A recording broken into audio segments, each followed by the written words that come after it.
Hola, ¿cómo les va? De nuevo acá.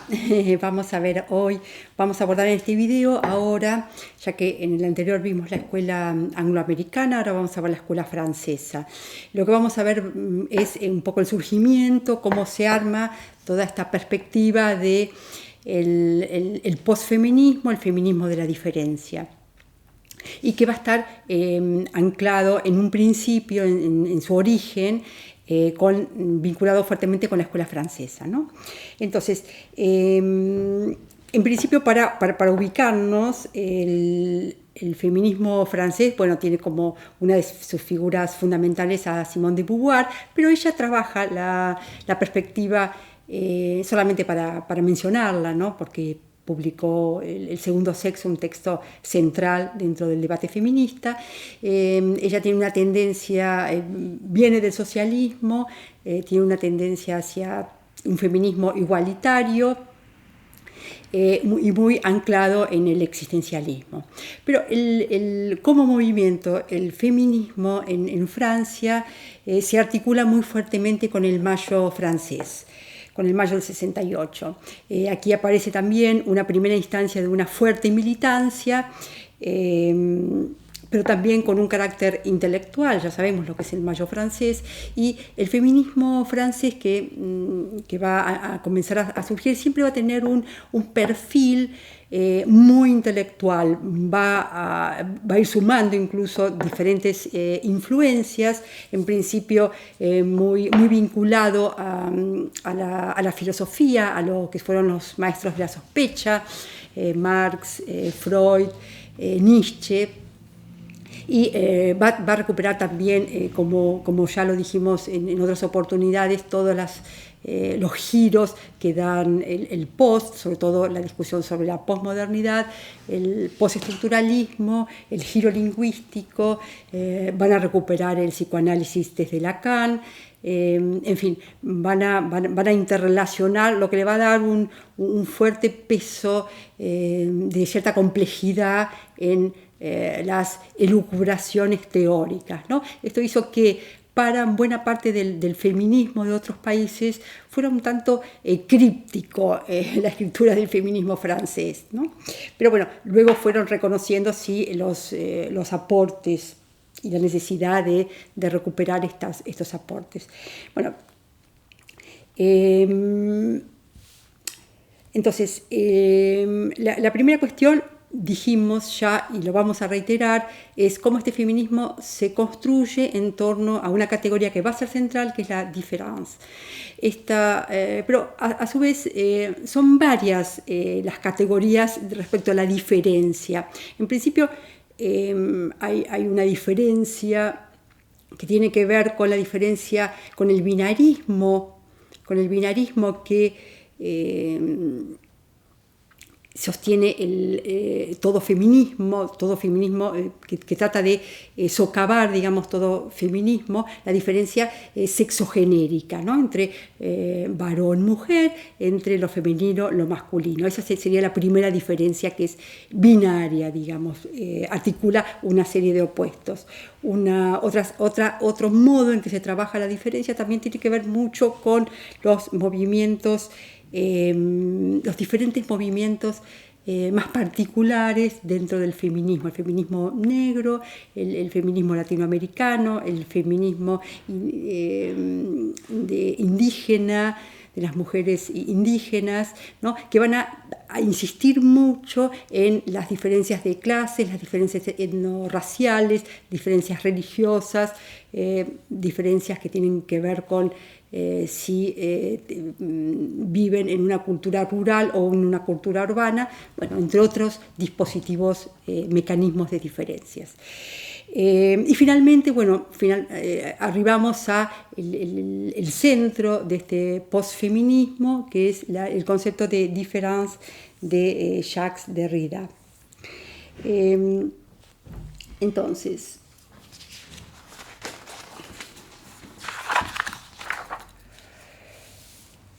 Derrida configura este neologismo, ¿no? Cambiando la palabra francesa différence cambiándole la E por una A, différence. Con este neologismo va a establecer, digamos, dos modos de entender la diferencia.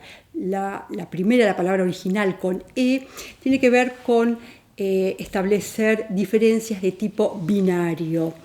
Ya sabemos cuáles son estas diferencias, y las podemos imaginar, y seguramente ustedes las han escuchado múltiples veces, ¿no? Que tienen que ver con los estereotipos de la mujer, del varón, de la mujer, de lo masculino, de lo femenino. Y ahí está el sol, lo positivo, lo negativo, el sol, la luna, la actividad, la pasividad,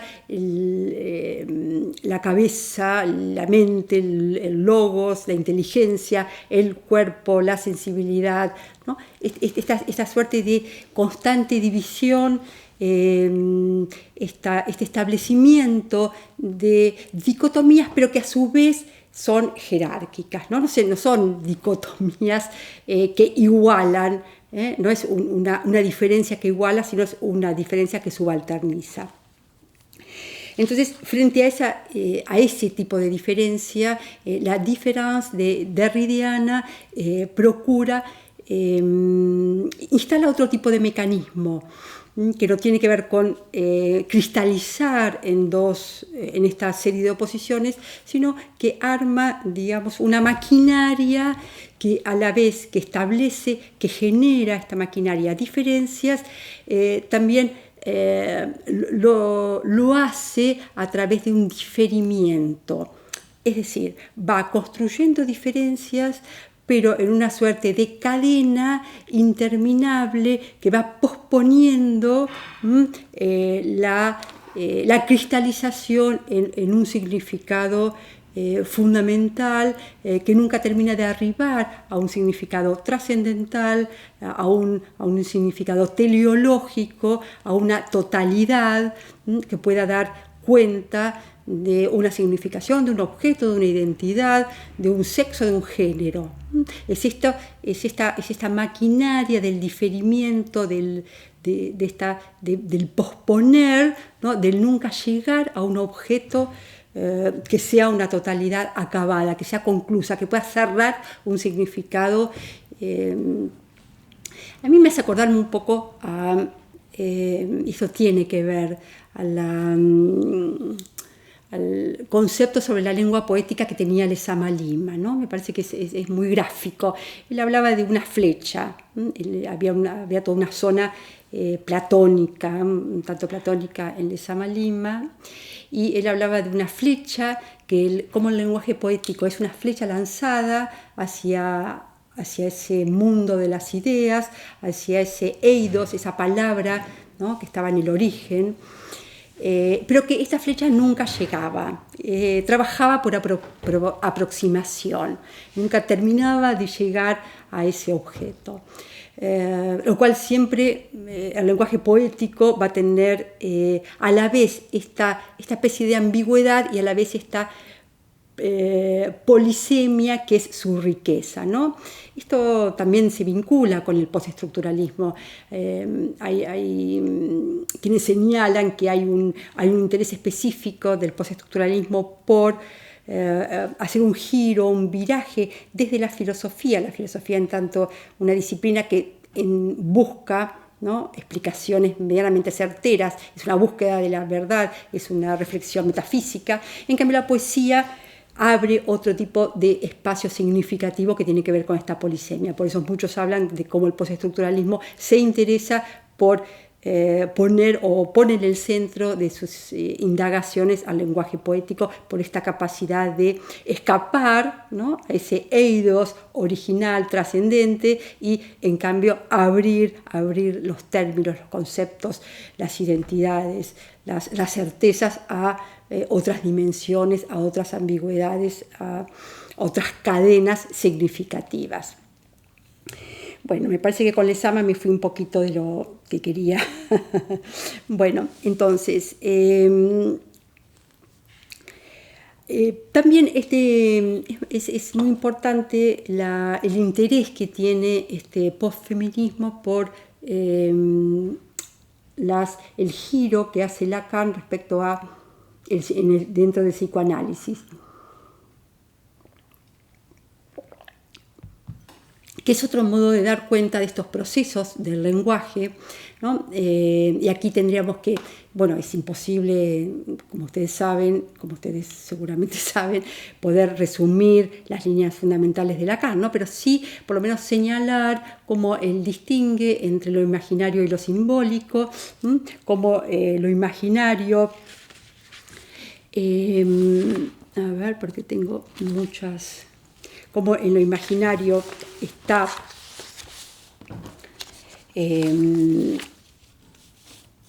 entonces decíamos cómo distingue lo imaginario de lo simbólico. Lo imaginario corresponde al periodo preedípico, ¿no? En el que el niño siente, percibe, se cree formando parte de la madre en una suerte de unidad dual, en una suerte de unidad armónica, ¿no? Y no percibe ninguna separación con ella ni con el mundo. No hay diferencia, hay solo presencia, hay solo identidad fuerte, digamos. En cambio, como la llegada del padre, de la ley del padre, va a romper este vínculo dual, lo va a triangular y allí va a esto significará una ruptura de esta unidad y de esta armonía con la madre. Introduce la ley del padre. Esto va a dar origen entonces al orden de lo simbólico, al orden del lenguaje, que será un lenguaje regido por el padre, un lenguaje falologocéntrico. Y a su vez el niño va a crear el inconsciente, va a dar nacimiento al inconsciente, donde va a depositar este deseo de la madre, que el padre viene a impedirlo, ¿no? Que el padre viene a impedirlo, entonces, y amenazarlo con la castración. Entonces, también este orden del inconsciente va a funcionar como un lenguaje, ¿no? Pero es un lenguaje que está atravesado, está guiado por el deseo. Entonces es un lenguaje que también funciona como una cadena, ¿no? Es un lenguaje que va constantemente de objeto a objeto, de significante a significante, sin conseguir encontrar una satisfacción en el presente, ¿no? Una cristalización en algún objeto. De eso se trata el deseo. El deseo no tiene objeto final, no se puede encontrar. De hecho, ese objeto final ya está perdido, ¿no? Ya se perdió. El niño, al pasar al orden de lo simbólico, pierde el sujeto se convierte en carencia y en pérdida. Entonces, de este modo se dibuja también en términos del psicoanálisis lacaniano la misma perspectiva respecto al lenguaje, ¿no? Un lenguaje siempre diferido respecto a una significación última. Bueno, ahora sigamos un poco con en qué modo estas concepciones sobre el lenguaje entonces se vinculan con el feminismo. Es decir, cómo esta lógica del diferimiento va a hacer estallar ese binarismo, esa dualidad sexo-género, y va a crear infinidad, va a dar lugar a una proliferación de identidades sexogenéricas que serán una cadena cada vez más plural y más diversa de sí misma, ¿no? Esto también se articula en otros términos, este tipo de subjetividad, se recuperan las nociones de un sujeto nómade, de un devenir subjetivo que tampoco tiene fin en esta construcción de diferencias. Y respecto a la literatura, este feminismo va a recolocar en el centro a la vanguardia y sobre todo a los procedimientos experimentales, a los juegos con el lenguaje, es decir, esta cadena, esta concepción del lenguaje como un proceso sin fin que va encadenando significantes, también se traduce en muchas obras literarias, incluso en las escrituras críticas y teóricas aparece muchas veces este juego con el significante. Entonces, va a haber una recolocación, si con el feminismo de la escuela angloamericana habíamos visto un interés por las literaturas del realismo. En cambio ahora se aprecian, digamos, se colocan en este lugar a las vanguardias. Y también hay un tema que ellas van a abordar que pertenece a todo un debate que viene de muy lejos respecto a la escritura femenina. Pero ellas van a producir un cambio fundamental. ¿Qué sucedía antes, ¿no? en la escuela angloamericana respecto a la búsqueda de una escritura, de marcas de lo femenino en la literatura que pudieran diferenciar de lo masculino? Estas marcas en la escuela angloamericana eran buscadas a partir del contenido, ¿no? de cómo representaban las experiencias femeninas,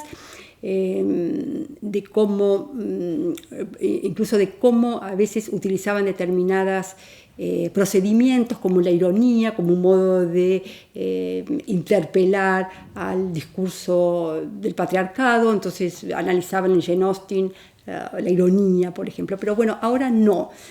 Ahora se piensa en este marco del postestructuralismo, la escritura femenina fuera del contenido, sino que lo que interesa es, digamos, cuál es la función. No se puede describir una escritura femenina, no se pueden encontrarle las marcas, pero sí una función. Acá en general se retoma la que es pionera para definir esta cuestión de la escritura femenina, es Julia Kristeva, y ella va a hablar de una función de negatividad, de una ética de la subversión, es decir, cómo el sujeto femenino, la escritora femenina, y acá sí hablan en términos de escritura femenina, no de mujer, va a ser aquella que se sitúa en el margen y va a estar disputando, transgrediendo desde ese margen al discurso patriarcal, al falo-logocentrismo.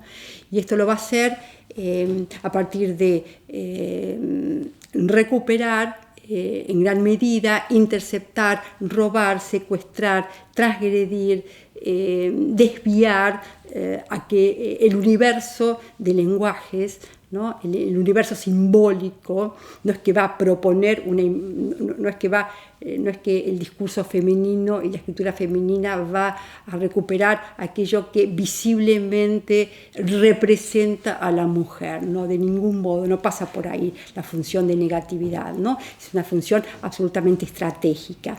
Esto significa también un cambio en la percepción de algunas categorías. En principio, el sujeto hablante, como ella lo interpreta, es un sujeto absolutamente sobredeterminado. No podemos decir ni de un personaje, ni de un escritor, ni de ningún individuo que posee tal o cual identidad, sino que es un cruce de tendencias, de situaciones, de posiciones que tienen que ver con diferentes variables, ¿no? Entonces esta complejidad, esta sobredeterminación, si hay algo que hace el postestructuralismo es complejizar cualquier visión simple de lo que sea, ¿no? Del lenguaje, de las identidades, del poder.